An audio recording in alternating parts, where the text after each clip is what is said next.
कीर्तन करेंगे फिर शुरू करें।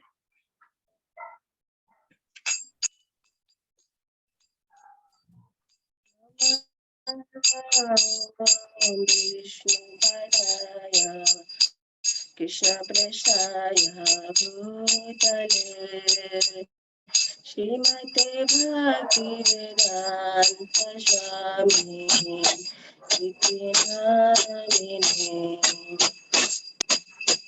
नमस्ते सरस्वती देवी गौरवाणी प्रचारिणे निर्विशेष शून्यवादी पार्षद देशतारिणे। जय श्री कृष्ण चैतन्य प्रभु नित्यानंद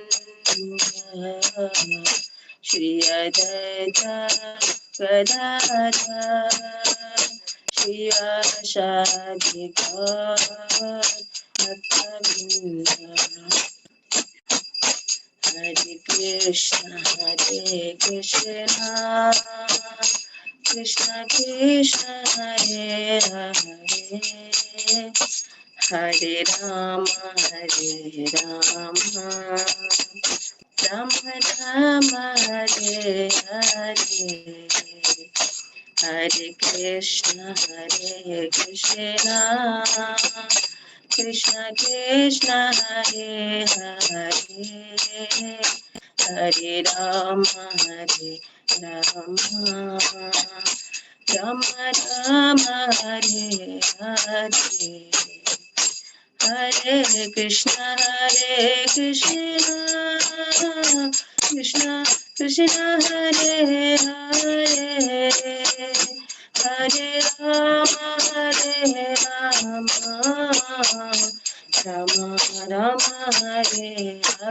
हरे हरे कृष्ण कृष्ण कृष्ण हरे हरे हरे राम राम राम हरे हरे हरे कृष्ण कृष्ण कृष्ण हरे हरे हरे राम राम राम हरे हरे हरे कृष्णा कृष्णा कृष्ण हरे हरे हरे राम राम राम हरे हरे हरे कृष्णा कृष्णा कृष्ण हरे हरे हरे राम राम राम हरे हरे हरे कृष्णा कृष्ण हरे हरे हरे राम राम राम हरे हरे हरे कृष्णा कृष्ण हरे हरे हरे राम राम राम हरे हरे जय जय प्रभुपाद प्रभुपाद जय जय प्रभुपाद जय जय गुरुदेव जय जय गुरुदेव निताय गौर हरि बोल निताय गौर हरि बोल। हरि नाम संकीर्तन की जय, अनंत कोटि वैष्णव भक्त वृंद की जय, श्रील प्रभुपाद जी की जय, निताय गौर हितानंद हरि हरि बोल। हरे कृष्णा। सभी भक्त वैष्णव भक्त वृंद को मेरा सत दंडवत प्रणाम। सबसे पहले मैं आप लोग को बोलना चाहूँगी, रिक्वेस्ट करूँगी कि सब अपने अपने साथ एक नोटबुक पेन रखिए, ताकि जो भी ये कक्षा में बताया जा रहा है तो आप नोट करेंगे तो आपको समझने में बहुत इजी रहेगा। आप उसको पढ़ेंगे तो बहुत अच्छा रहेगा, आपको समझ पाएंगे और अच्छे से समझ पाएंगे।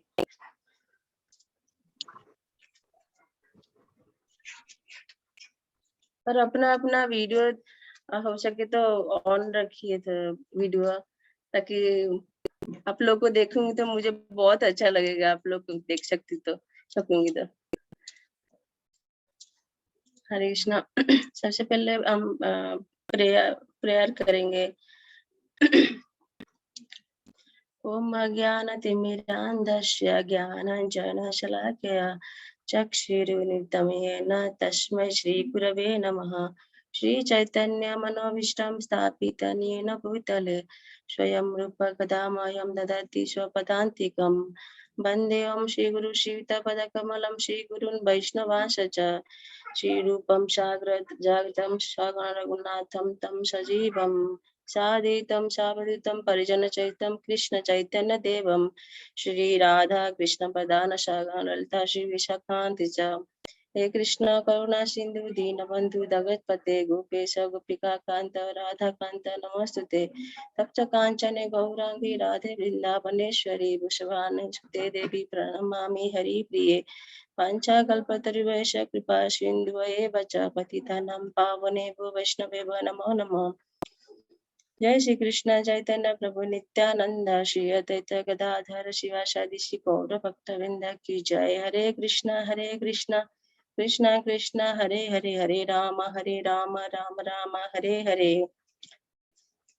श्रीमद् भगवत पुराण की जय। श्रील प्रभुपाद जी की जय। अनंत कोटि वैष्णव भक्तवृंद की जय। हरि हरि बोल।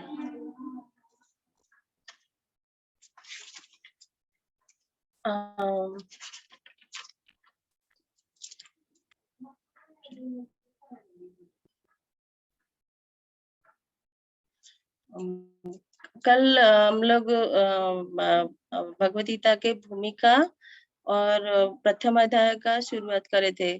आप लोग किसको याद है कल भूमिका में और प्रथम अध्याय में क्या क्या बताया गया है? आप लोग कोई बोलना चाहेंगे तो बोल सकते हैं, किसको कुछ याद है तो।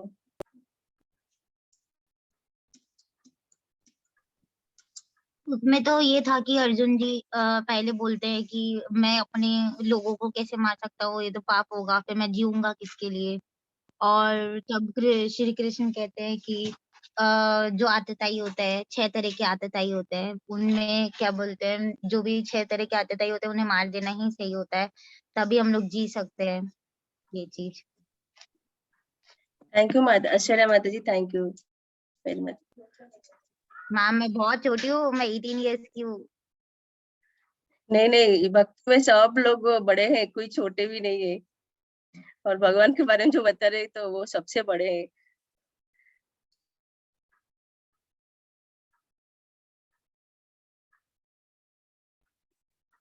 और कोई कुछ बताना चाहेंगे कि कुछ कल का कुछ आप लोग को कुछ क्या समझे कल का क्लास में?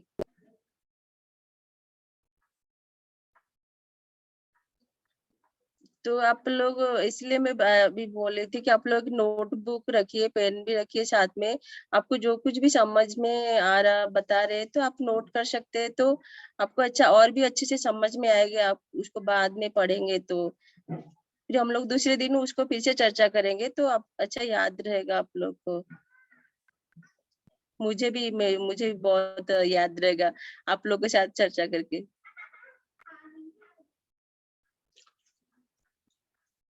ठीक है, अभी हम लोग अध्याय 2 शुरू करेंगे। फर्स्ट चैप्टर में अर्जुन का जो है स्थिति भगवान बता रहे कि अर्जुन जो है अपने सारे बंधु बांधव, अपने सारे स्वजन लोग को देख के वो पूरी तरह शोक संतप्त हो गया था अर्जुन। और वो अपना धनुष बाण नीचे रखकर रथ के ऊपर बैठ गया था। ये फर्स्ट चैप्टर लास्ट में ये बताया गया था। सेकंड चैप्टर वहीं से शुरू हो रहा। यहाँ पर सेकंड चैप्टर जो है संजय उवाच, ये फर्स्ट श्लोक में बताया गया कि संजय उवाच, संजय जी ने फिर सेकंड, और ये सेकंड चैप्टर जो है गीता का सार है। मेन जो गीता का सार है सेकंड चैप्टर में बताया गया है। ये फर्स्ट श्लोक में संजय जी ने बताते हैं कि संजय ने कहा, करुणा से व्याप्त स्वयुक्त अश्रुपूरित नृत्य वाले अर्जुन को देखकर मधुसूदन कृष्ण ने ये शब्द कहे। मतलब अर्जुन को देखकर भगवान ये कहते हैं, भगवान को यहाँ पे एक शब्द आया है कि मधुसूदन, भगवान का जो है बहुत सारा नाम है भगवान का, जैसे गोविंद, गोविंद भगवान का नाम गोविंद इसलिए है क्योंकि वो सारे वो मतलब गाय गाय सारे गाय और ब्राह्मण सभी का वो रक्षा करने वाले हैं, तो उनको गोविंद बताया गया है। और हाँ, मधुसूदन, मधुसूदन का मतलब है कि भगवान जो है कि मधु नामक राक्षस को मारे थे, तो उसके लिए उनका नाम जो है यहाँ पर मधुसूदन बताया गया है। यहाँ पर अर्जुन अर्जुन अर्जुन ये चाहते हैं कि उनके मन में जो ये स्वजन के प्रति जो भाव है, तो वो चाहते थे कि उनके प्रति जो लगाव है वो चाहते हैं कि ये भी राक्षस के जैसे आसक्ति, स्वजन के प्रति ये आसक्ति जो है ये भी एक जो भक्ति में विघ्न करता है, तो उसको वो चाहते भी जो आसक्ति नाम का जो राक्षस है उनके मन में, अर्जुन के मन में वो भी सूदन मतलब मार दे, अर्जुन ये चाहते हैं। तो यहाँ पर जो सेकंड चैप्टर में भगवान बोलते हैं कि हे अर्जुन, तुम्हारे मन में ये कलमश कैसे आया? और अब हमें जितना मालूम है कि अर्जुन जो भक्त था, और तो उनको ये कलमश उनके मन में नहीं आना चाहिए था। यहाँ पर भगवान उन्हें बता रहे कि यह उस मनुष्य के लिए तनिक भी अनुकूल नहीं है जो जीवन के मूल्य को जानता हो और इससे उच्च लोक की नहीं अपितु अपयश की प्राप्ति होती है। यहाँ पर श्रील प्रभुपाद जी बोलते हैं कि उच्च लोक की प्राप्त नहीं होता, मतलब यहाँ पे कोई बोल सकता है मतलब अपने स्वजनों को मार के सबको किसको खुशी नहीं मिलता ना, तो यहाँ पर भगवान बोलते हैं कि उच्च लोक की प्राप्ति नहीं होता, प्राप्त नहीं होगा, अपयश मिलेगा। इसका मतलब ये है कि अर्जुन जो एक क्षत्रिय है और क्षत्रिय का धर्म जो है युद्ध करना। अगर अर्जुन युद्ध नहीं करेगा तो उसको वो युद्ध नहीं करेगा तो उसको उच्च लोक का प्राप्ति नहीं होगा, और उसको अपयश मिलेगा।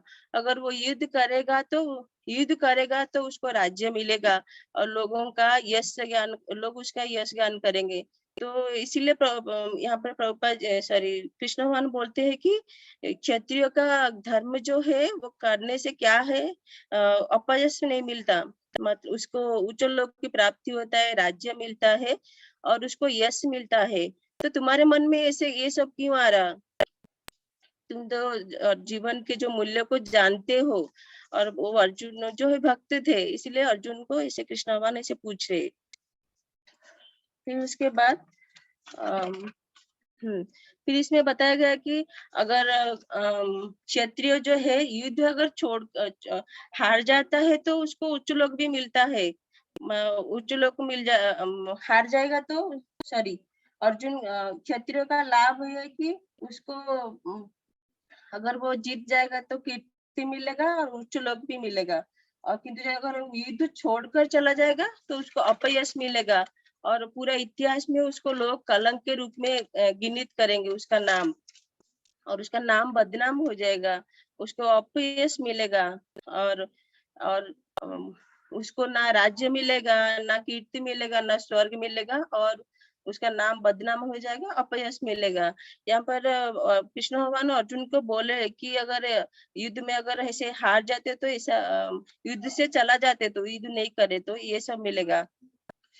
फिर इसके बाद श्रील प्रभुपाद जी के एक उदाहरण देते हैं कि जितना दुख हमें हजारों तीरों से नहीं मिलेगा, हमें नहीं लगता है, हजारों तीर अगर हमारे शरीर में लगता है कितना दुख होता है, उससे ज्यादा दुख अपकीर्ति से मिलता है कि क्षत्रियो को। यहाँ पे श्रील प्रभुपाद जी उदाहरण देते हैं, उसका बहुत सारे बदनामी होती है।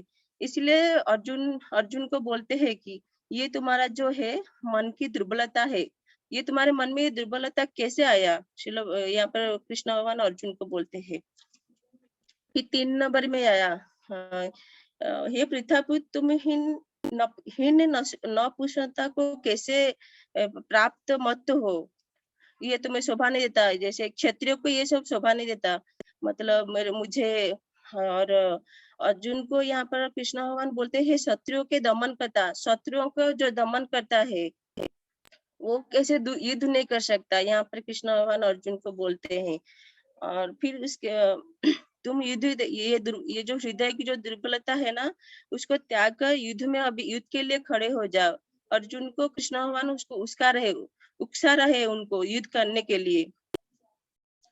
फिर उसके बाद फोर्थ में अर्जुन बोले हैं कि ये जो है, हे शत्रुहंता, और भगवान को वो उनको सम्मान के साथ उनको बोले, मैं युद्ध में किस तरह अपने भीष्म, अपने गुरु पूजनीय लोग हैं उनके ऊपर कैसे उल्टा बाण चढ़ाऊं। वो बोले कि ये भीष्म पितामह जो मेरे दादाजी है, मैं उनके गोदी में बचपन से बच्चा पाला, उन्होंने मुझे पाला है, उनका कैसे मैं हत्या करूं। और जो गुरु जो द्रोणाचार्य जो है मेरे गुरु है, उन्होंने मुझे शिक्षा प्रदान की है, उनका कैसे मैं उनका मौत का कारण मैं कैसे बनूं। यहाँ पर अर्जुन जी बोले, कृष्ण भगवान को बोले। और वो ऐसे महापुरुष है, वो मेरे गुरु है। और उनको अर्जुन जी बोले, मैं उनको मारकर इससे अच्छा है कि मैं संसार में भीख मांग कर खाना अच्छा है। अर्जुन जी यहाँ पर कृष्ण भगवान को बोलते हैं। और भले ही वे शारीरिक लाभ के लिए इच्छुक हो, वो लोग सारे सांसारिक लाभ के लिए इच्छुक थे, किंतु वो तो मेरे गुरुजन है। यदि उनका वध होता है तो हमारा द्वारा भोग्य प्रत्येक वस्तु उनके रक्त से सनी होगी। मतलब सारे पाप हमारे ऊपर लगेगा अगर उनका मृत्यु का कारण मैं ही बनूंगा। यहाँ पर अर्जुन जी बोलते हैं। फिर सिक्स्थ में वो फिर से बोलते हैं कि हम यह भी नहीं जानते कि अर्जुन जी बोलते हैं कि हमें ये भी मालूम नहीं है कि हम अगर धृतराष्ट्र का पुत्र का वध कर दूं तो भी हमें वध कर देंगे तो उनके साथ हम लोग भोग नहीं पाएंगे, और हम जीवित रहने की कुछ आवश्यकता नहीं है, फिर भी वो लोग हमारे समक्ष युद्ध के लिए खड़े हैं। यहाँ पर अर्जुन जी बता रहे कृष्ण भगवान को। फिर सेवेंथ वाला श्लोक जो है इम्पोर्टेंट है। इसमें बताया गया कि अर्जुन जो यहाँ पर अपना हृदय की जो दुर्बलता है उसके कारण वो जो अपना कर्तव्य भूल रहा है, तो अपना धैर्य खो चुके हैं, धैर्य खो चुका है अर्जुन। तो वो यहाँ पर जो है हमें जैसे मालूम है कि कृष्ण भगवान का मित्र थे अर्जुन, तो पहले मित्र थे, पर ये 7 श्लोका से शुरू हो रहा है कि अभी अर्जुन चाहता है कि कृष्ण भगवान उनके गुरु के रूप में उनको शिक्षा दे। वो भगवान के शरण में जाकर उनसे उपदेश पाना चाहते हैं। यहाँ पर उनका जो स्थान बदल गया है। पहले भगवान जो है अर्जुन के सारथी के रूप में थे, अभी मित्र के रूप में, सारथी के रूप में थे, फिर अभी वो उनके गुरु बन रहे। और अर्जुन जो खुद चाहते हैं कृष्ण भगवान उनको अपना उपदेश दे। 7 श्लोका में बताया गया। फिर 8 नंबर जो है और ये श्लोक का इसीलिए बताया गया कि हम जो है अगर हम भगवत गीता को अच्छे से समझना चाहते हैं, अच्छे से हम जैसे भक्ति में बढ़ना चाहेंगे, तो भगवान को जानना चाहेंगे, तो भगवत गीता को उनके भक्त बनेंगे तो भगवत गीता को अच्छे से समझ पाएंगे, भगवान को अच्छे से समझ पाएंगे। इसीलिए ये श्लोक इम्पोर्टेंट है।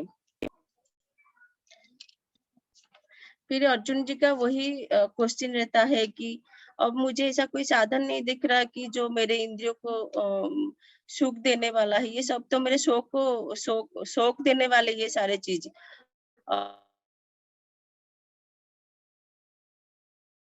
ये जो मेरा शौक है वो दूर नहीं होगा। मेरे सारे संबंधियों को मार के मुझे कोई सुख नहीं मिलेगा, उल्टा शोक मिलेगा। अर्जुन जी यहाँ पे बता रहे हैं कृष्ण भगवान को। फिर उसके बाद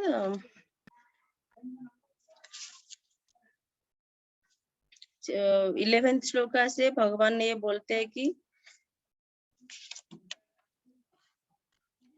हे हे श्री भगवान बोलते हैं कि तुम पांडित्यपूर्ण वचन करते हुए उनके लिए शोक कर रहे हो जो जो शोक करने के योग नहीं है। जो विद्वान होते हैं वो ना तो जीवित के लिए ना ही मृत्यु के लिए शोक करते हैं। यहाँ पर जो भगवान जो है उनका गुरु बन चुके हैं, उनको उपदेश देना शुरू कर दे चुके हैं। यहाँ पर यहाँ पर बताया गया है कि जो जीवित ना हो, मतलब फिर इसके बारे में बताया गया कि क्योंकि इसमें 12th में बताया कि भगवान जो है एक्चुअली 11 और 12 दोनों रिलेटेड श्लोका है। तो 12 श्लोक में बताया गया है कि ऐसा कभी नहीं हुआ कि मैं ना रहूं और तुम ना रहे हो, अथवा ये समस्त राजा न रहे हो, और न ऐसा कि भविष्य में हम लोग नहीं रहेंगे। मतलब भगवान जो है सबसे पुरान व्यक्ति भगवान है, और भगवान जो है और भगवान को सभी चीज मालूम रहता है, हमें कुछ भी मालूम नहीं है। और भगवान यहाँ पे स्वयं बता रहे कि हम 5000 साल पहले हम सब लोग एक जगह पर रहते थे, जब तब रहते थे, अभी भी है और आगे भी रहेंगे, पर अलग अलग शरीर अलग अलग रहेगा, हमारा जगह भी अलग अलग रहेंगे। मतलब ये सब भगवान को याद है, हम लोग को याद नहीं है, क्योंकि हमारा शरीर जो है नाशवान है। हमारा शरीर और हमारा स्मरण शक्ति नहीं है एक्चुअली अभी देखे तो, पर भगवान को ये सब स्मरण है। भगवान को, क्योंकि भगवान का शरीर जो दिव्य है, हमारा शरीर नाशवान है। यहाँ पर हमारे शरीर के ऊपर ये बताया गया कि हमारा शरीर जो है नाशवान है, और भगवान का शरीर नाशवान नहीं है, वो दिव्य शरीर है।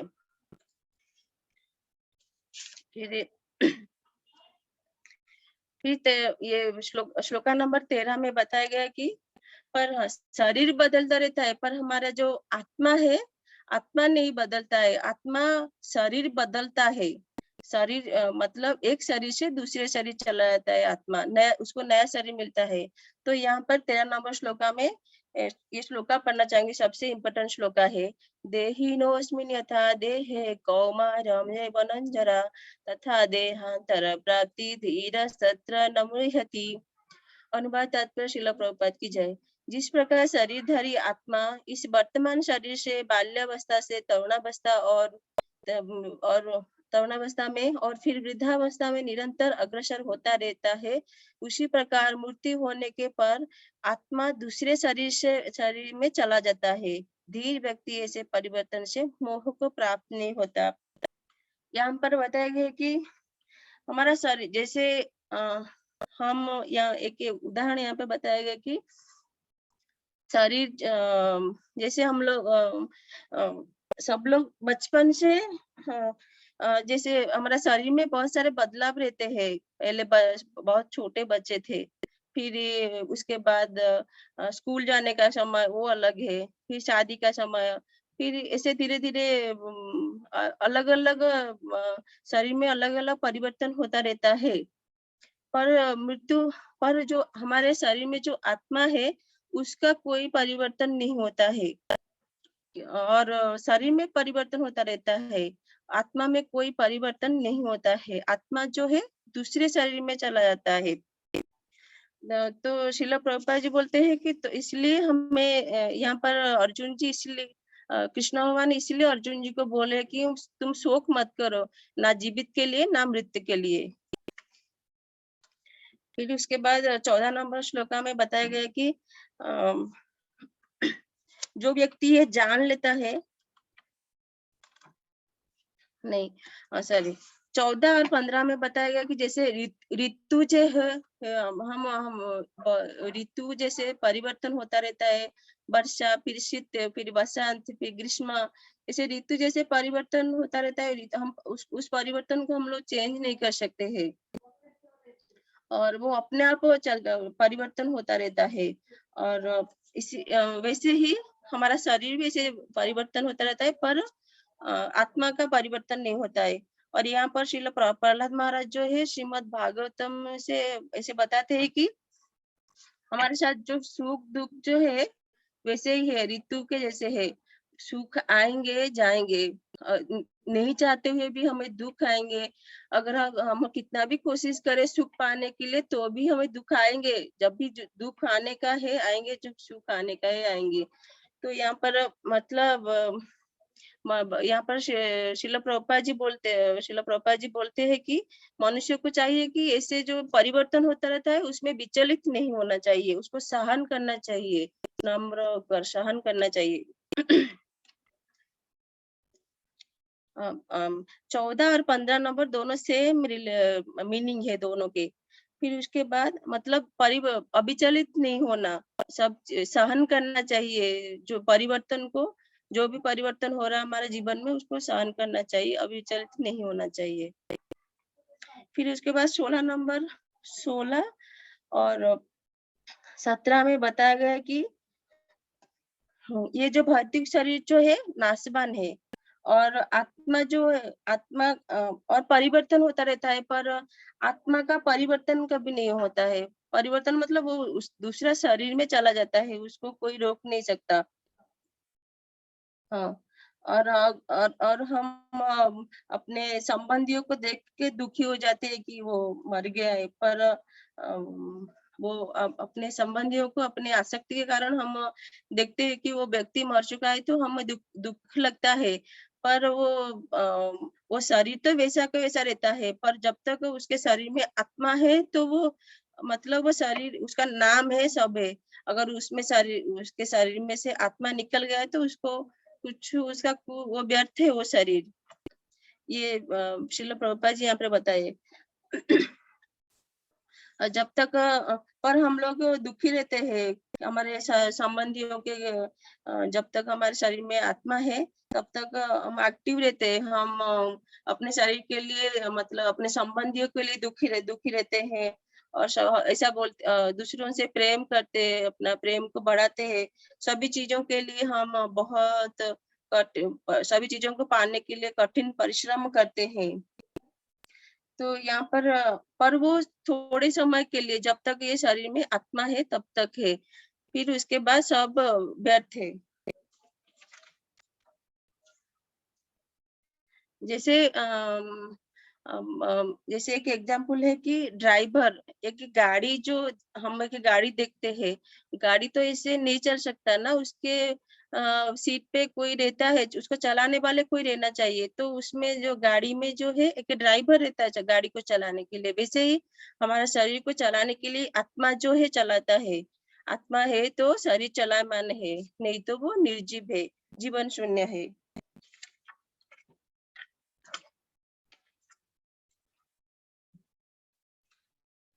फिर उसके बाद 17 श्लोका में यहाँ पर श्रील प्रभुपाद जी बोलते हैं कि यह जो सारे शरीर में व्याप्त हुए उसे ही तुम अविनाशी समझो। उस अभय आत्मा को नष्ट करने में कोई भी समर्थ नहीं है। मतलब आत्मा कभी नष्ट नहीं होता। फिर तो ये 17 और 23 श्लोका दोनों रिलेटेड है। मतलब आत्मा कभी नष्ट नहीं होता। ना नैनम छिन्द्राणि शस्त्राणि नैन दहति पावकः न चैन क्लेदयन्तप न शोषयति मारुतः। मतलब आत्मा को नष्ट ना तो किसी शस्त्र द्वारा खंड खंड किया जा सकता है, न अग्नि द्वारा जलाया जा सकता है, न जल द्वारा भिगाया जा सकता है, न वायु द्वारा सुखाया जा सकता है।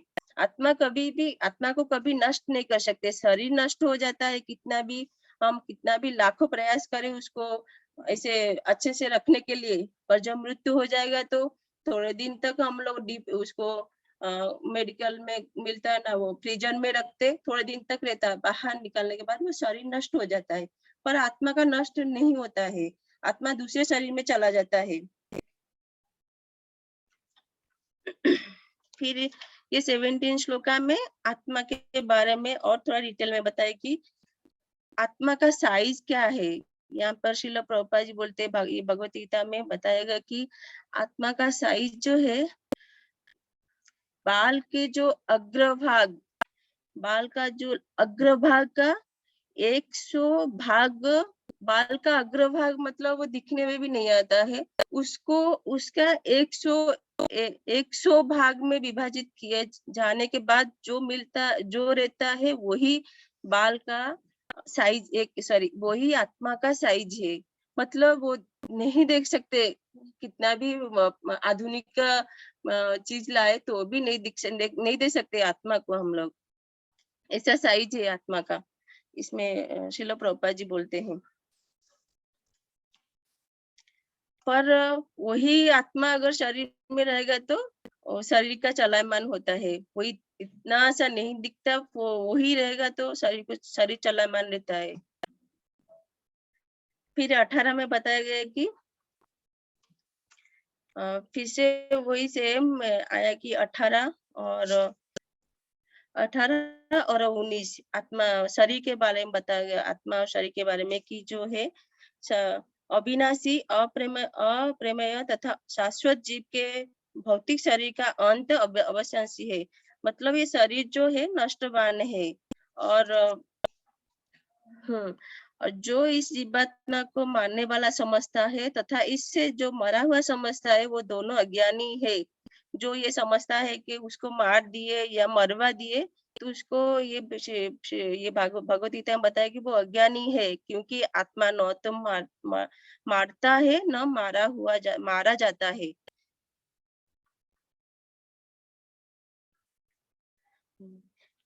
फिर 20 में बताया गया कि जैसे आत्मा का हाँ, आत्मा के लिए किसी भी काल में न तो मृत्यु है, जन्म है, न मृत्यु है।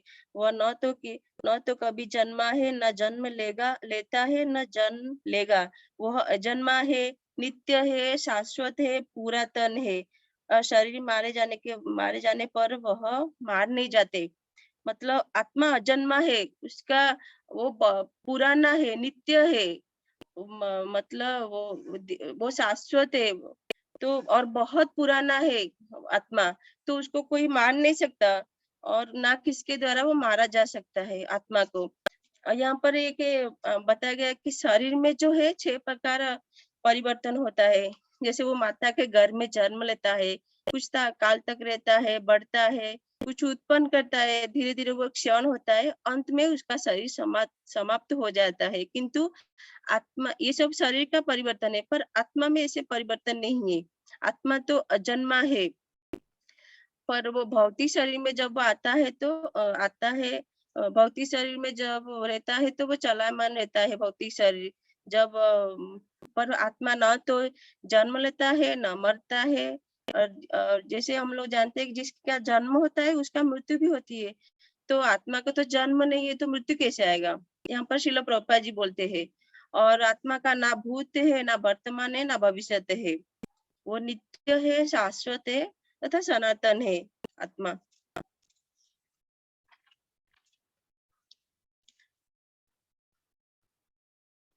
फिर 20, 21, 22, 23, 24, 25 ये 6 श्लोका में जो है आत्मा को, हाँ, आत्मा के बारे में बताया गया कि पहले 20 में बताया गया कि आत्मा को आत्मा का न किसी भी काल में जन्म है, न मृत्यु है, वह न तो कभी जन्मा है, न जन्म लेता है, न जन्म लेगा, वह जन्मा है, नित्य पुरातन तथा पुरातन है, शाश्वत पुरातन है, और शरीर के मारे जाने पर वह मारा नहीं जाता। फिर 21 में बताया है कि जो व्यक्ति है जानता है कि आत्मा अविनाशी, अजन्मा, शाश्वत तथा अभय है, वह भला किसी को कैसे मार सकता है या मरवा सकता है। फिर उसके बाद ये जो 22 श्लोका है ना, ये बहुत इम्पोर्टेंट है। पांसासे जेन यथा विहाय नवानि गृहति नरो पराणि तथा शरीराणि विहाय जिन्यान ज्ञानी शयंति नवानि देहि। यहाँ पर एक एग्जाम्पल के तौर पर बताया गया है कि कैसे आत्मा अनुवाद श्रील प्रभुपाद के द्वारा जाए। जिस प्रकार मनुष्य पुराने वस्त्र को त्याग कर नए वस्त्र धारण करता है, उसी प्रकार आत्मा पुराने तथा व्यर्थ के शरीर को त्याग कर नवीन भौतिक शरीर धारण करता है। जैसे उदाहरण तौर पर अगर हम कुछ नए वस्त्र खरीदते हैं, उसको कितने दिन तक पहनते हैं?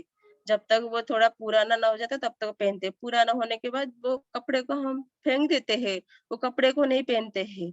उसी प्रकार जो आत्मा है, वो नए शरीर में धारण करता है।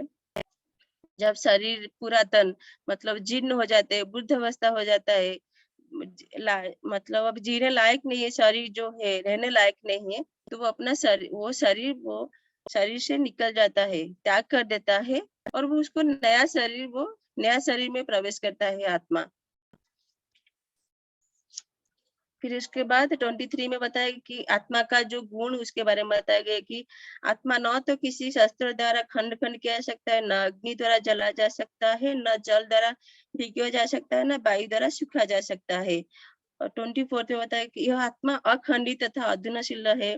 इसे न तो जला जा सकता है, न ही सूखा जा सकता है। यह शाश्वत, सर्वव्यापी, अविकारी, स्थिर तथा सदैव एक सा रहने वाला है।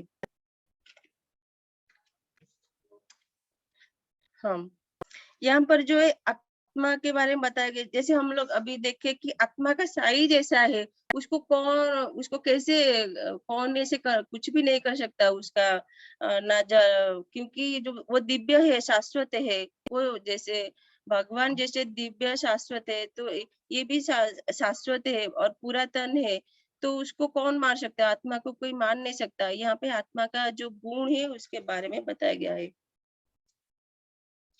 फिर उसके बाद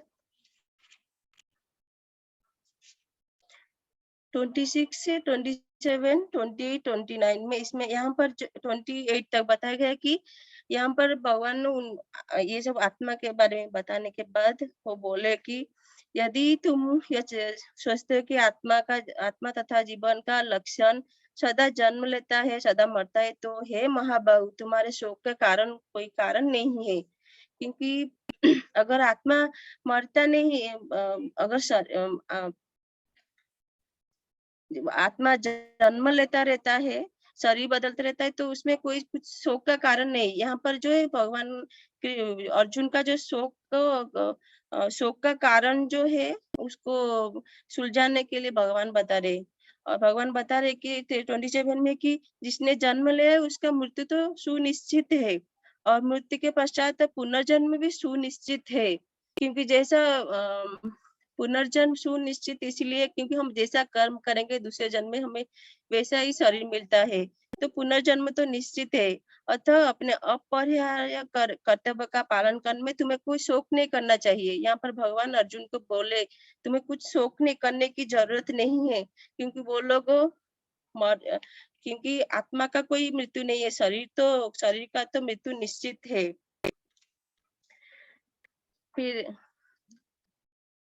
हाँ, और फिर उसके बाद 29 जो है वो एक इम्पोर्टेंट श्लोक है। यहाँ पे आत्मा को कोई यहाँ पर बताया गया कि कोई आत्मा को आश्चर्य से देखता है, कोई इसे आश्चर्य तरह की बताता है तथा कोई इसे आश्चर्य तरह की सुनता है, किंतु कोई इसके विषय में सुनकर भी कुछ समझ में नहीं पाते और ये सही है। जैसे यहाँ पे एक एग्जाम्पल बताया गया कि आत्मा जो है इतना सा कीड़े मकोड़े में है और उससे बड़े और अश्वत्थ बट वृक्ष है ना, बट वृक्ष है, उसका फल कितना सा है, पर उसमें इतना बड़ा वृक्ष निकलता है।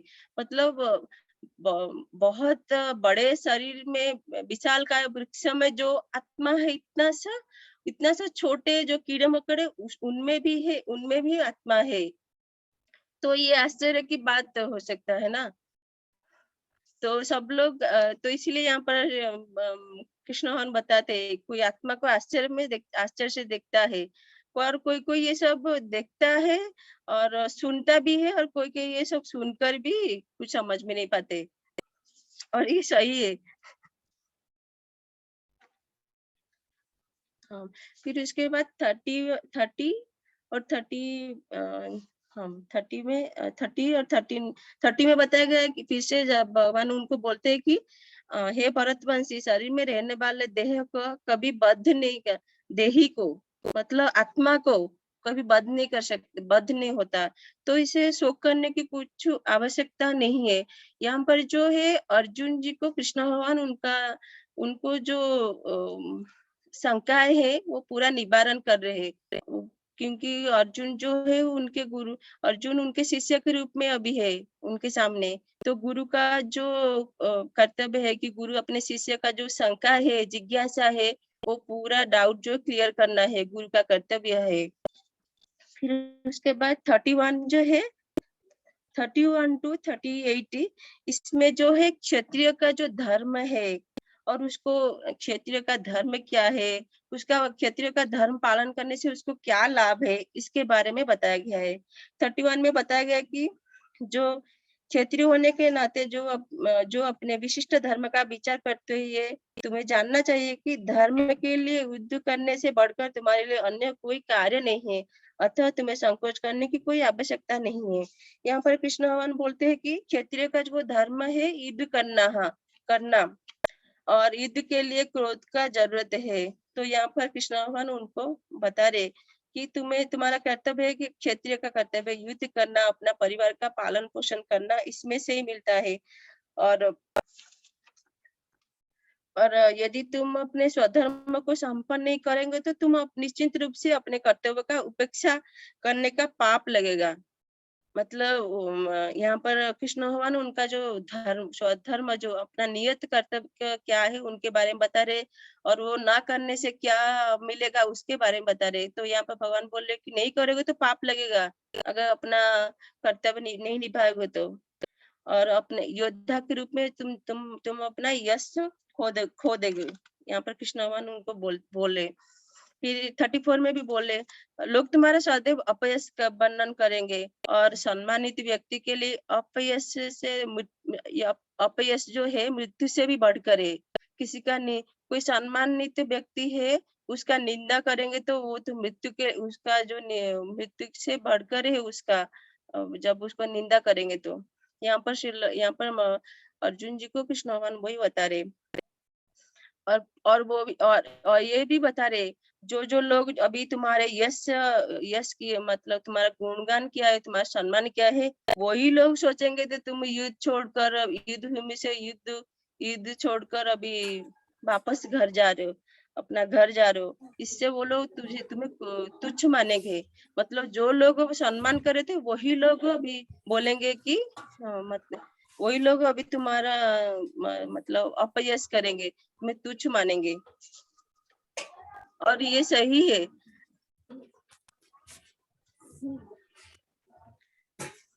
फिर 39 में भगवान बता रहे कि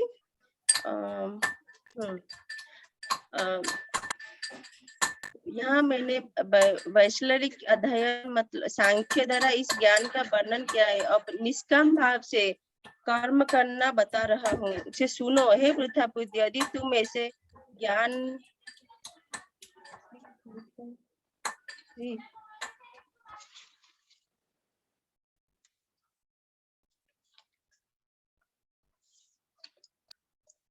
सॉरी भगवान यहाँ पे बता रहे कि निष्काम भाव से अपना कर्म, यहाँ पर भगवान अर्जुन को बता रहे कि निष्काम भाव से कैसे कर्म करना है, उसके बारे में भगवान 39 श्लोका में बता रहे कि कैसे तुम अपने जो कर्म का बंधन है उससे मुक्त हो सकते हो। फिर 40 में श्रील प्रभुपाद जी यहाँ पे बताते हैं कि न तो इस प्रयास से न कोई, अगर कोई ये कृष्ण भावना मूर्ति में अगर कोई प्रयास करता है भक्ति में आगे बढ़ने के लिए, उसका मतलब भक्ति मार्ग में जो आगे बढ़ना चाहता है उसका जो प्रयास है उसका ना कोई हानि होता है ना कोई हास होता है, और अपितु इस पथ पर जो अगर हम थोड़ा सा भी कुछ करें ना, प्रगति भी महान भय से रक्षा करता है। मतलब हम अगर कहीं से अपना स्पीकर म्यूट में रखिए ना, भूपेंद्र वर्मा प्रभु, हरे कृष्णा। Bhupendra Verma, thank you. जी। हाँ, यहाँ पर अर्जुन जी कृष्ण भगवान बोले कि अगर ये कृष्ण भाव अगर हम भक्ति के प्रति में अगर हम थोड़ा-सा भी प्रयास करेंगे ना, अगर कुछ गलती से अगर ये पथ से कुछ थोड़ा प्रगति करे हैं, अगर कुछ भी गलती भी हो जाता है तो ये हमारे को महान भय से ये रक्षा कर सकता है, ये भक्ति का मार्ग। थोड़ा भी हम कहीं से भी अगर कोई व्यक्ति थोड़ा भक्ति किया है, उसका मृत्यु हो गया तो भी उसको दूसरे जन्म जन्म अगले जन्म में वहीं से उसका भक्ति शुरू होगा। एक और जो भगवान कृष्ण भगवान स्वयं ये दावा करते हैं, वो खुद बोलते हैं, तो उनका वाणी सत्य है। तो उसके ऊपर विश्वास करना चाहिए।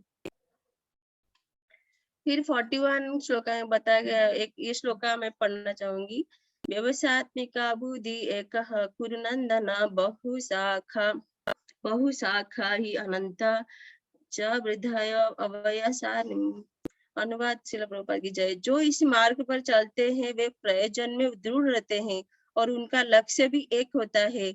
हे कुरुनंदन, जो दृढ़ प्रतिज्ञा नहीं है उनकी बुद्धि अनेक शाखा में विभक्त होता है। यहाँ पर कृष्ण भगवान ये बताना चाहते हैं कि जो इस मार्ग पर दृढ़ है उनका लक्ष्य एक ही रहता है और वह लक्ष्य में सफल रहते हैं। पर जो दृढ़ प्रतिज्ञा नहीं है, जो मतलब सब चीज मतलब उतना दृढ़ नहीं रहते, मतलब ये करना है ना नहीं करना है, ऐसा इजीली लेते हैं लाइटली। तो उनका जो बुद्धि है ना, बहुत सारे शाखाओं में अलग अलग जगह में उनका बुद्धि जो है विभाजित रहता है और उनका कुछ और वो व्यर्थ है, उनका लक्ष्य में वो सफल नहीं होते। यहाँ पर अर्जुन जी को कृष्ण भगवान बताते हैं। फिर उसके बाद 42 43 में कृष्ण भगवान जो है वेद के बारे में थोड़ा वेद के बारे में बताए। वेद जो है वेद के बारे में बताया कि जो अल्पज्ञानी मनुष्य जो है वेदों के उन अलंकारिक शब्दों के प्रति अत्यधिक आसक्ति रहते हैं, जो स्वर्ग की प्राप्ति, अच्छे जन्म, शक्ति इत्यादि के लिए विविध सकाम कर्म करने की संस्कृति है। इंद्रिय तृप्ति तथा आश्चर्यमय जीवन की अभिलाषा के कारण वे कहते हैं कि इससे बढ़कर और कुछ भी नहीं है।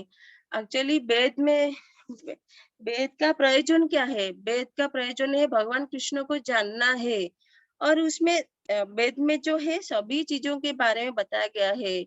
हम और हम पर हमें जो है हमारे लिए जो सही है हमें उसी चीज को ग्रहण करना चाहिए। वेदों में जो है स्वर्ग की प्राप्ति रहता, पुण्य कर्म कैसे करना, उसके बाद कर्म कांड, ज्ञान कांड सभी चीजों में रहता है वेदों में। पर और इसके कारण लोग जो है बहुत भटक जाते हैं और वो लोग जो लोग खासकर हाँ, तो भटक जाते हैं और वो लोग ये सोचते हैं कि मतलब जो प्रयोजन उसको छोड़कर बाकी सब चीज को वो पकड़ के रहते हैं और वो सोचते हैं कि इससे बढ़कर और कुछ भी नहीं है, क्योंकि उनको ना उनको कुछ नियम कानून मालूम रहता, फॉलो करना पड़ता, कुछ असुविधा नहीं है। जहाँ पे असुविधा नहीं है तो वहाँ पे तो सबको बहुत अच्छा लगता है। तो यहाँ पर प्रभुपाद जी ये बताते हैं कि वो लोग इससे वो सोचते हैं कि इससे बढ़कर और कुछ नहीं है। पर वेद का जो मेन प्रयोजन है भगवान कृष्ण को जानना, उनके भक्ति कैसे करना, उसके बारे में बताया गया है। और श्री उपनिषद में बताया गया कि वेद को माता कहा गया है और वेद जो है वेदों में भगवान कृष्ण के बारे में बताया गया है।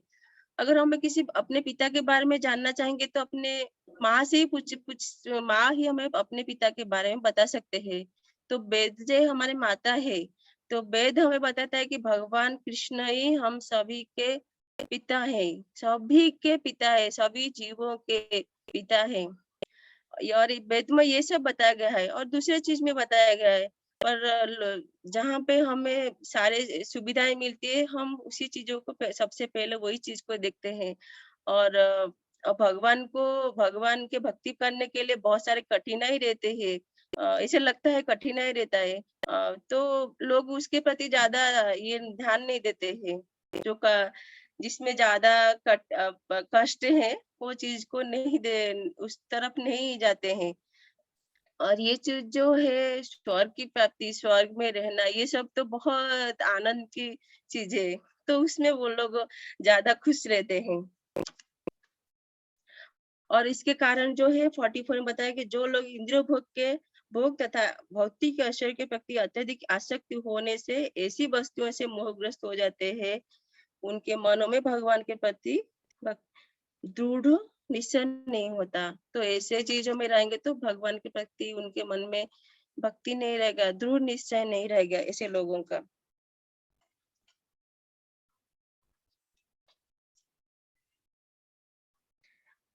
उसके बाद 45, 46 में वही वेदों के बारे में बताया गया कि वेदों के बारे में बताया कि वेदों में जो है मुख्यतः वेदों में क्या-क्या बताया गया है उसके बारे में बताया गया है कि वेदों में मुख्यतः प्रकृति के तीनों गुणों का वर्णन है। हे अर्जुन, इन तीनों गुणों से ऊपर उठो, समस्त द्वैत तथा लाभ तथा सुरक्षा की सारी चिंताओं से मुक्त होकर आत्मपरायण बनो।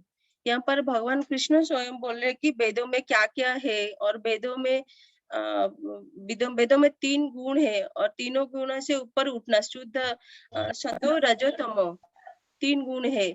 तो यहाँ पर कृष्ण भगवान बोलते हैं कि तीनों गुणों से ऊपर उठना, शुद्ध सत्व गुण में उठना और सारे जो द्वंद्व चिंताओं से मुक्त होना और आत्मपरायण मतलब हमारा आत्मपरायण मतलब है हम हमें खुद मतलब भगवान के साथ हमारा संबंध हम कौन है, भगवान कौन है, भगवान के साथ हमारा संबंध क्या है, ये सब जानना जो जानता है ये भगवान के साथ अपने संबंध को जो जानता है वो आत्मपरायण है।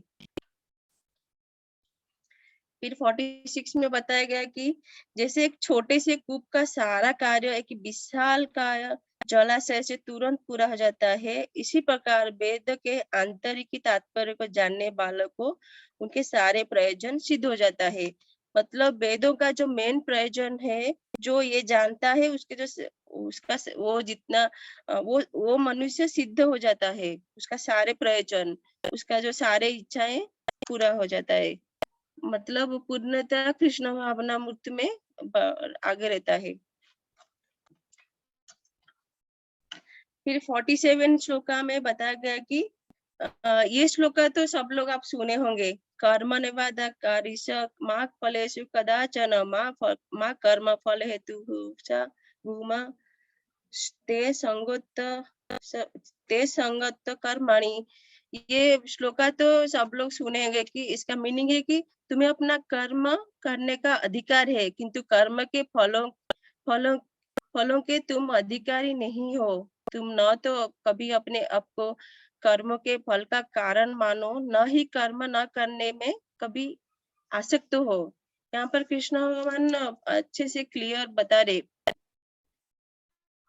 तुम्हें अपना कर्तव्य जो नियत कर्तव्य करना होगा और और जो कर्म करते हैं ना उसका फल के अधिकारी बनने की कभी भी कोशिश नहीं करना और कर्म फल के अधिकारी नहीं हो और और खुद को कर्म फलों का कारण नहीं बताना और उसमें और कर्म ना करने के लिए कभी आसक्त नहीं होना।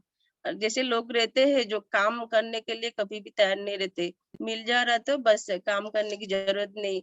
अपने विरासत में जो सारे बहुत सारे चीजें मिलता है तो वो लोग कर्म नहीं करते, ऐसे लोग ऐसा नहीं।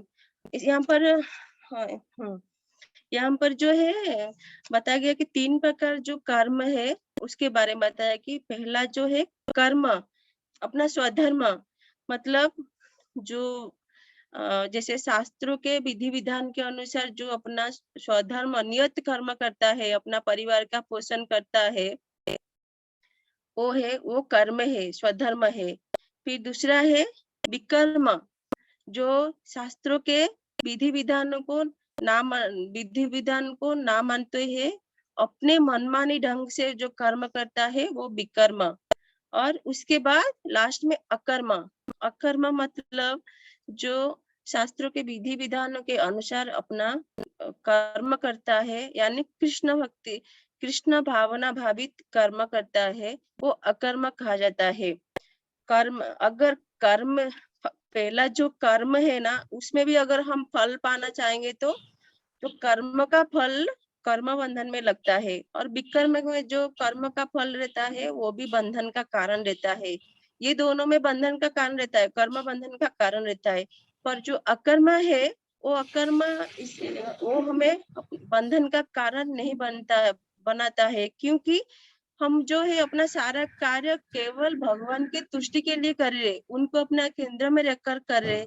तो ये जो है अकर्म अकर्म अकर्म का फल जो है हमें नहीं मिलता है। यहाँ पर स्वयं भगवान कृष्ण बोल रहे ये सब, हमें कर्म का बंधन नहीं मिलेगा। अगर हम सारे चीज भगवान को केंद्र में रखकर करेंगे तो हमें कर्म का बंधन नहीं मिलेगा। बाकी दोनों कर्म में, कर्म और विकर्म में जो कर्म का बंधन मिलेगा। इसीलिए यहाँ पर भगवान बता रहे कि कर्म फल का कारण नहीं बनना। खुद को ये सोचना है कि मैं ये कर्म करा जो फल मुझे चाहिए, नहीं नहीं सोचना चाहिए। ऐसे अगर ऐसा सोचोगे तो बंधन में बार बार जन्म मृत्यु जो बंधन है उसमें फंसते रहेंगे। तो कर्म फल का कारण नहीं बनना, यहाँ पर भगवान बता रहे। हाँ, फिर उसके बाद 48 में बताया गया कि योग योग का मतलब है जुड़ना। जैसे हम लोग करते हैं कि योग का मतलब है जुड़ना, मतलब भगवान कृष्ण से कैसे जुड़ना है। पूर्णतः कृष्ण भावना मृत्यु होना, योग का मतलब है पूर्णतः कृष्ण भावना मृत्यु में जोड़ना, योग का मतलब ये है। और इसको योगी बोलते हैं। फिर उसके बाद 49 जो है कृपण के बारे में बताया गया है कि यहाँ पर भगवान बोले कि हे धनंजय, भक्ति के द्वारा गहित कर्म से दूर रहो और उसी भाव से भगवान कृष्ण की भगवान की शरण ग्रहण करो। जो व्यक्ति अपने सब काम कर्म फलों को भोगना चाहता है वे कृपण है। मतलब जो अपने जैसे कर्म में देखे, जो कर्म में देखे कि वो अपना फल, अगर कोई कर्म करके फल भोगना चाहता है उसको कृपण बोले। यहाँ पर भगवान स्वयं बोले कि कृपण है, क्योंकि वो कर्म का फल खुद भोगना चाहता है। भगवान को जैसे पर ऐसा पर असलियत में हमें सारे का अपना कर्म जो है कर्म करना चाहिए, फल तो सारे भगवान का है। कर्म उनके लिए करेंगे तो फल भी उनके लिए है। तो अगर हम खुद के लिए कर्म करेंगे तो फल भी अपने लिए सोचते हैं, तो ऐसा नहीं करना। जो ये सोचता है वो कृपण है, यहाँ पर प्रभुपाद जी बताते हैं। फिर 50 से 53 तक बताया गया है कि कृष्ण भक्ति, हाँ, जो कृष्ण भक्ति में लगा रहता है उसको क्या मिलता है, उससे उसका क्या लाभ है, उसके बारे में बताया गया है। तो जो कृष्ण भक्ति में संलग्न रहता है वो मनुष्य अच्छे तथा बुरे कार्य से अपने अपने को मुक्त कर लेता है। जो कृष्ण भावना अपने पूर्णतः संलग्न है। अतः योग के लिए प्रयत्न करो, क्योंकि सारे कार्य कौशल यही है। फिर 51 में बता रहे कि इस तरह भगवत भक्ति में लगे रहकर बड़े बड़े ऋषि मुनि अथवा भक्तगण अपने आप को इस भौतिक शरीर में कर्म के फलों से मुक्त कर लेते हैं। इस प्रकार वे जन्म मृत्यु के चक्र से छूट जाते हैं और भगवान के पास आकर उस अवस्था को प्राप्त करते हैं जो समस्त दुखों से परे है। क्यों, अगर कोई पूर्णतः भगवत भक्ति में लगा रहता है तो उसको भगवत धाम मिलता है। ये जो बार बार 84 लाख योनियों में हम लोग घूम फिर कर आके घूम रहे हैं, तो अगर भगवत भक्ति में लगा रहेगा तो वो इससे परे हो जाता है। और अगर हम स्वर्ग में जाएंगे ना, वो स्वर्ग में जाने का वो कुछ पुण्य करेंगे तो स्वर्ग में जाएंगे, जब पुण्य खत्म हो जाएगा तो फिर से नीचे टपक जाएंगे। पर ये जो भगवान का धाम है वैसा नहीं है।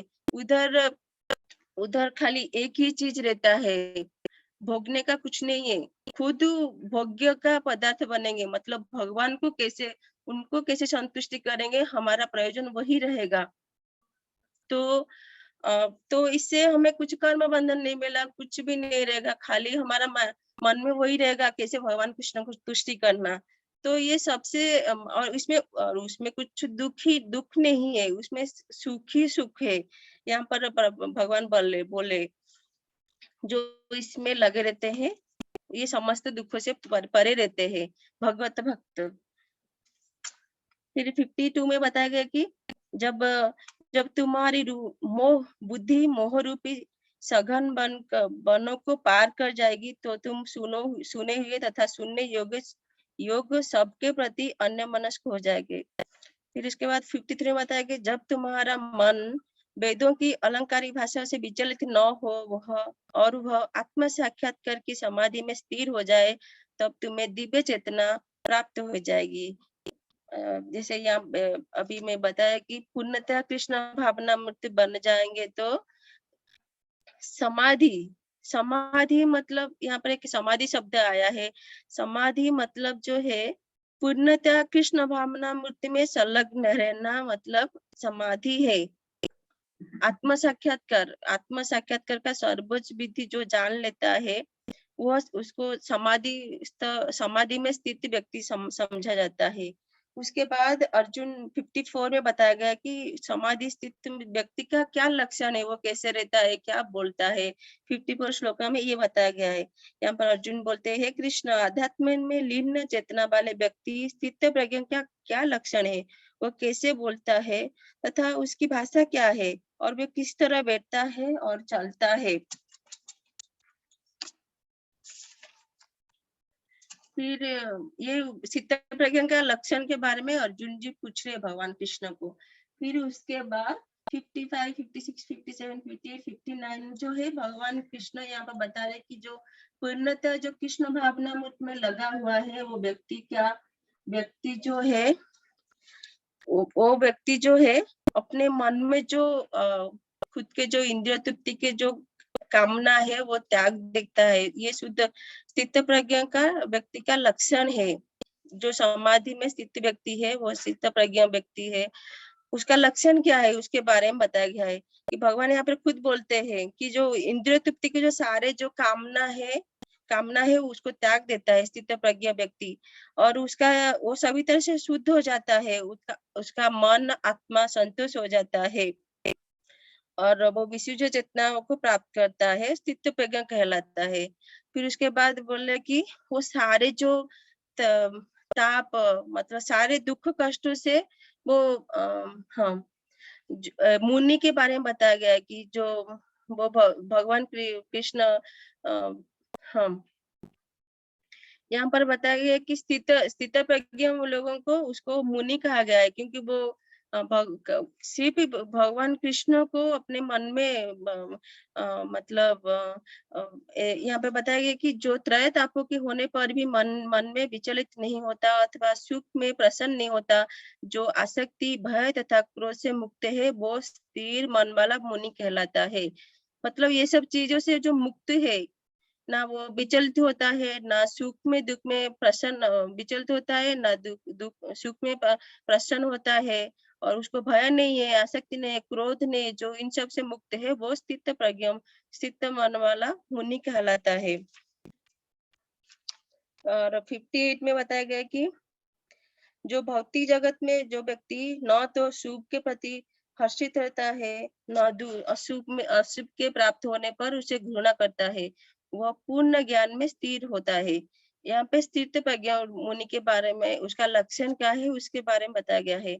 फिर इसके बाद 58 में भी वही बताया गया है, पर उसका जो एक एग्जाम्पल के बारे में बताया गया कि जिस प्रकार कछुआ अपने अंगों को संकुचित करके अपने खोल के भीतर कर लेता है, उसी तरह मनुष्य अपनी इंद्रियों विषयों से खींच लेता है, वह पूर्ण चेतना में दृढ़ पूर्वक स्थिर रहता है।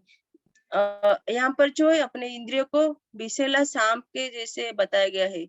जैसे जिस सांप के मुंह में विष रहता है वो बहुत उससे सब लोग दूर रहते हैं, पर हम लोग जो है ये भौतिक जगत में अपने ये सारे इंद्रिया जो विषय लिखती है उसके साथ रहते हैं। तो यहाँ पर बताया गया कि अपने सारे इंद्रियों को अगर हम भगवान के सेवा में लगाएंगे तो वो विषहीन हो जाएगा, वो उसका जो दांत है विषहीन हो जाएगा।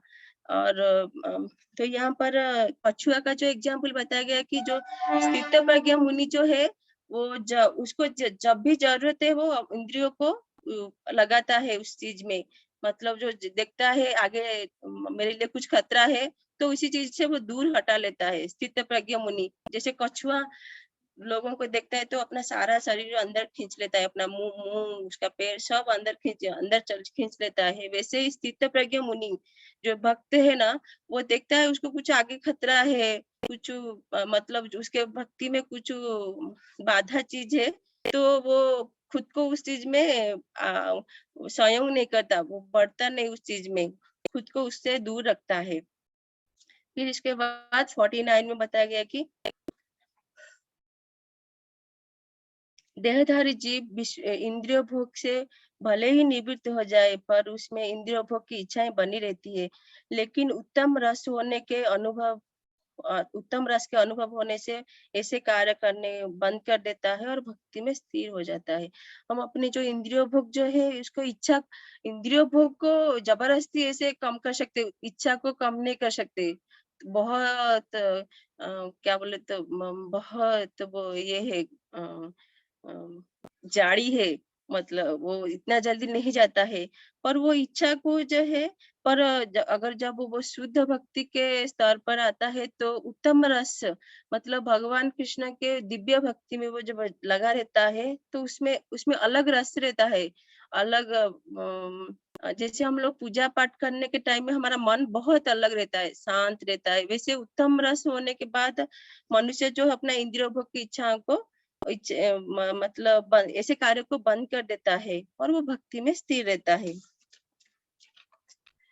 फिर 60 से 63 जो है इंद्रियों के बारे में बताया, इंद्रिय कैसे वेगवान है उसके बारे में बताया गया है। ये 60 में बताया गया कि और भगवान जो अर्जुन को बोले, हे अर्जुन, इंद्रिय इतनी प्रबल तथा वेगवान है कि वे एक विवेकी पुरुष के मन को भी बलपूर्वक हर लेता है, और जो उन्हें बस में करने का प्रयत्न करता है। इसके बाद बताया गया कि यहाँ पर इसका मीनिंग है कि इंद्रिय जो है बहुत वेगवान है, मतलब कितना भी अच्छा लोग हो, पर इंद्रियों को अपने इंद्रियों के वेग को कंट्रोल करना बहुत मुश्किल हो जाता है, कितना भी अच्छे लोग भी हो। यहाँ पर अर्जुन जी कृष्ण भगवान बता रहे। और फिर उसके बाद 61 में बताया गया कि जो इंद्रियों को पूर्णतः बस में रखते ही इंद्रिय संयमन करता है और अपने चेतना को मुझ में स्थिर रखता है, वह मनुष्य स्थिर बुद्धि वाला कहलाता है। यहाँ पर हाँ, और 62 में भी वही सेम, फिर 62 में भगवान बता रहे कि इंद्रियों का चिंतन करते हुए मनुष्य की उनमें आसक्ति उत्पन्न हो जाती है। मतलब बार बार अगर हम इंद्रियों के चिंतन करते रहेंगे तो मनुष्य में आसक्ति, उसके मन में आसक्ति उत्पन्न हो जाता है, और ये जो आसक्ति है काम के रूप में उत्पन्न होता है, और काम जो है क्रोध के रूप में, काम, हाँ, क्रोध के रूप में उत्पन्न होता है। ये काम क्यों क्रोध के रूप में उत्पन्न होता है? जैसे आसक्ति, जैसे हम एक कुछ चीजों को करना चाहते हैं, वो चीज हमारे से नहीं हो रहा, बार बार प्रयास करने के बाद भी ये चीज नहीं हो रहा, तो क्रोध तो आएगा ना, तो क्रोध उत्पन्न होता है। और उसके बाद 63 में बताया गया कि जब हमारा क्रोध बहुत बढ़ जाता है तो मोह उत्पन्न होता है। उसको कैसे वो चीजों को कैसे पाना है उसके बारे में बार बार चिंतन करता रहता है। फिर उसके बाद उसका जो मोह से उसका स्मरण शक्ति विभ्रम हो जाता है, स्मरण शक्ति खराब हो जाता है, उसका नहीं रहता है, उसको मतलब क्या सही है क्या गलत है उसको कुछ भी समझ में नहीं आता है। स्मरण शक्ति जब भ्रमित हो जाता है तो उसका बुद्धि भी नष्ट हो जाता है, और बुद्धि नष्ट होने पर मनुष्य जो है, बुद्धि नष्ट होने के बाद वो क्या करेगा उसको समझ में नहीं आएगा, सही क्या है गलत क्या है वो समझ में नहीं आएगा। तो जो व्यक्ति जैसे एक पागल को कुछ समझाएंगे तो उसको समझ में कुछ भी नहीं आएगा ना, वैसे ये भी है, ये भी मतलब उसका बुद्धि गया है, उसका उसका माइंड से एक स्क्रू निकल जाएगा तो फिर हो गया ना, उसका बुद्धि गया। तो वो क्या सही क्या गलत कर रहा है उसको समझ में नहीं आएगा। इसी प्रकार जो मनुष्य है बार-बार जो ये भव बंधन है जो ना जन्म मृत्यु चक्र है उसमें वो फिर से चला जाता है और ऐसे बार-बार पुनः जन्म मृत्यु चक्र में फँसता रहता है। फिर 64 और 65 में ये बताया गया है कि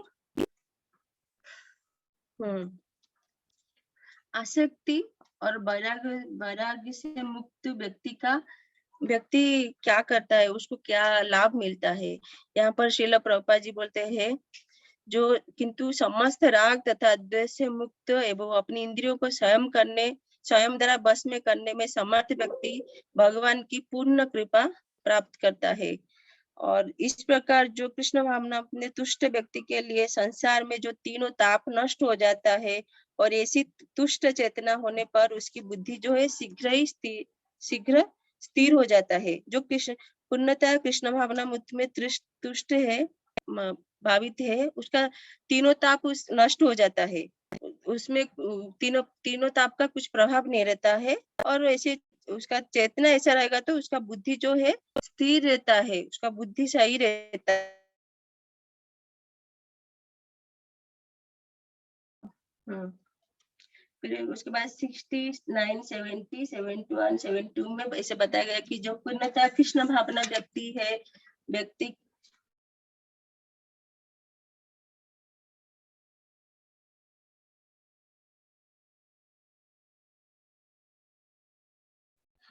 ना है उसकी ना तो बुद्धि दिव्य होती है और ना मन स्थिर होता है, जिसके बिना शांति का कोई संभावना नहीं है और शांति के बिना सुख भी कैसा है।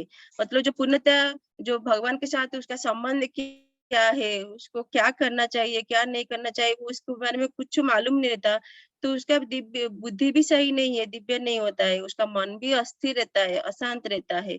तो वो उसको शांति कैसे मिलेगा? मन अगर अशांत रहेगा तो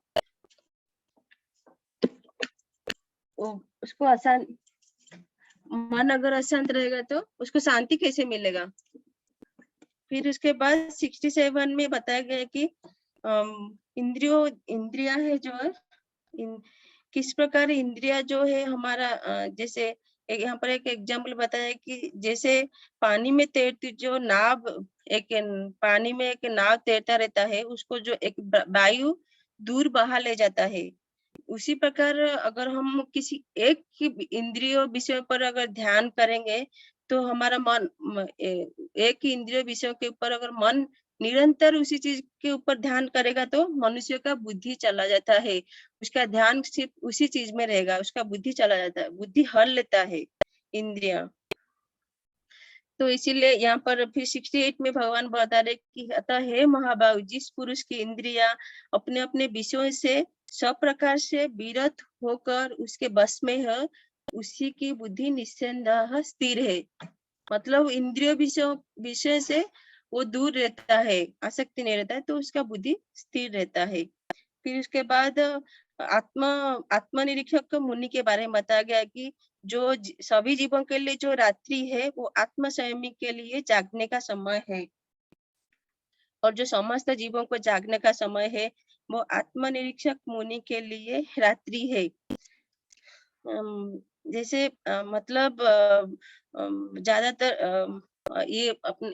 अपना इस्कॉन मंदिर में जो है सब लोग सुबह बहुत जल्दी उठते हैं रात्रि के समय, क्योंकि वो उनका साधना सुबह जो ब्रह्म मुहूर्त है जो है साधना के लिए बहुत उत्तम समय है। मतलब उस टाइम सुबह उठते तो हमारा मन बहुत शांत रहता है ना। सुबह उठते ही नहीं तो दिन भर मन जो इधर-उधर पूरा बाँट जाता है कि कल क्या करना, मेरे को ये करना है, वो करना है।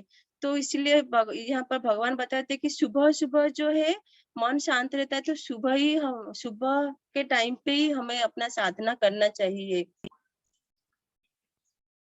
तो तो यहाँ पर श्रील प्रभुपाद जी बोलते हैं कि हमें जो जो सब जीवों के लिए जो रात्रि है, जो आत्म संयमी है, उसके लिए वो जागने का समय रहता है। फिर उसके बाद 70 में बताया 70, 71, 72 में बताया गया कि जो पुरुष यहाँ पर जो आत्मनिरीक्षक हाँ, आत्मनिरीक्षक मुनि के लक्षण के बारे में बताया कि ये जो मनुष्य है, जो पुरुष समुद्र में निरंतर प्रवेश करती रहने वाली नदियों के समान इच्छाओं के निरंतर प्रभाव से विचलित नहीं होता, वो सदैव स्थिर रहता है, वो शांति को प्राप्त करता है, वह नहीं जो ऐसा इच्छाओं को तुष्ट करने की चेष्टा करता है।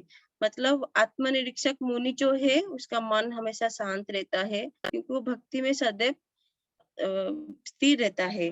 फिर उसके बाद 71 में बताया गया कि जिस व्यक्ति ने इंद्रिय तृप्ति की समस्त इच्छाओं को परित्याग कर दिया है, जो समस्त इच्छाओं से रहित रहता है और जिनसे अपने सारी ममता त्याग दी है तथा अहंकार से रहित है, वही वास्तविक शांति को प्राप्त कर सकता है। यहाँ पर भगवान जो है अर्जुन जी को बोले पर ये हम सबके लिए ये बता रहे हैं भगवान। और फिर उसके बाद 72 में लास्ट श्लोक है सेकेंड चैप्टर का, यह आध्यात्मिक तथा ईश्वरीय जीवन का पथ है जिसे प्राप्त करके मनुष्य मोहित नहीं होता। यदि कोई जीवन के अंतिम समय में भी इस तरह स्थित हो तो वह भगवत धाम में प्रवेश कर सकता है। यहाँ पर ये लास्ट श्लोक में अर्जुन जी को कृष्ण भगवान बोले कि यह आध्यात्मिक तथा ईश्वरीय जीवन का पथ है, मतलब सब लोगों का एक लक्ष्य रहता है। तो ये जो आध्यात्मिक जीवन में जो ये है जाना चाहता है, इन लोगों का पथ है कि वो भगवत धाम में जाना, उनका अंतिम लक्ष्य यह रहता है। और इससे प्राप्त करके मनुष्य मोहित नहीं होता। ये पूर्णतः जो कृष्ण भावनामृत में है, वो मनुष्य मोहित नहीं होता दूसरे चीज में। और उसका अंतिम समय भी, और हमारे जीवन में जो है अंतिम समय बहुत महत्वपूर्ण है। हम अपने अंतिम समय में क्या सोचते हैं, क्या करते हैं, मरने के समय वही चीज हमारे अगले जीवन का अगले शरीर का कारण बनने में कारण रहता है। क्योंकि हम जैसे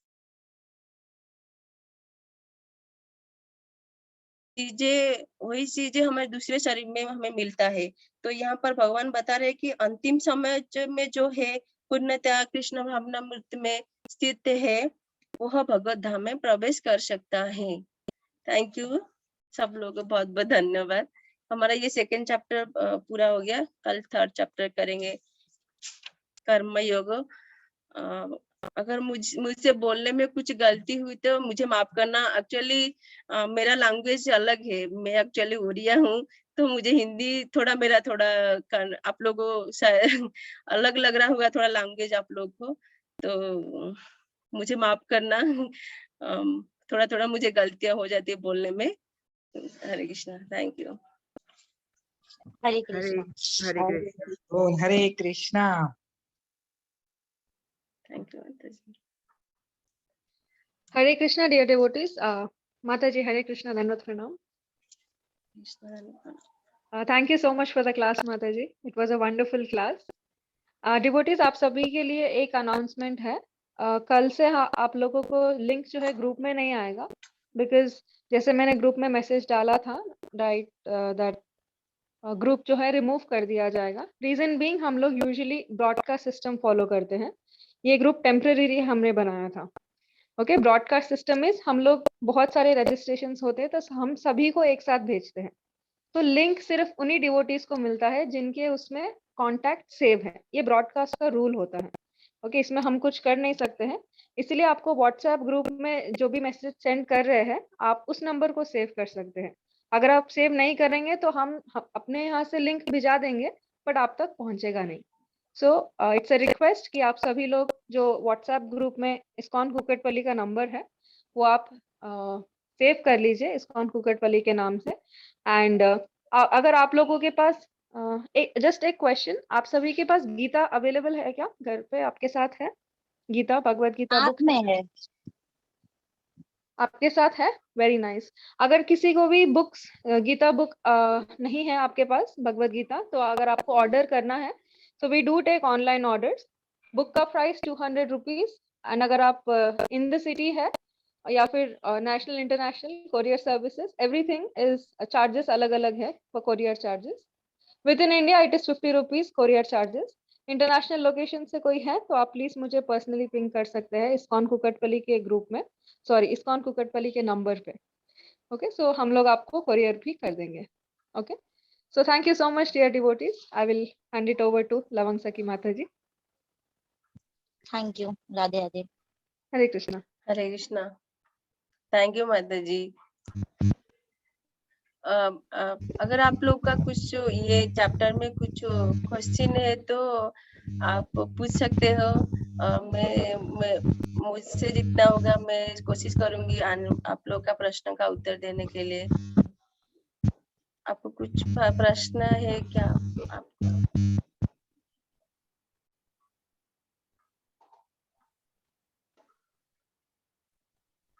हरे कृष्णा, आप हैंड रेज कर सकते हैं या फिर आप अनम्यूट कर सकते हैं अगर आपको कोई क्वेश्चन है तो।